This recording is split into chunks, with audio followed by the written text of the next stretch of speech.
Do it, do it, do it, do it, do it.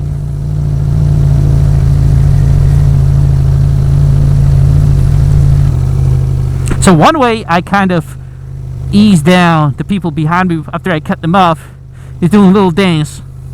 Just shaking my butt a little bit, making it a little funnier. They'll be like, oh, look at that goofy idiot, instead of, hey, you cut me off. It serves as a comic relief and kind of de-escalates the situation.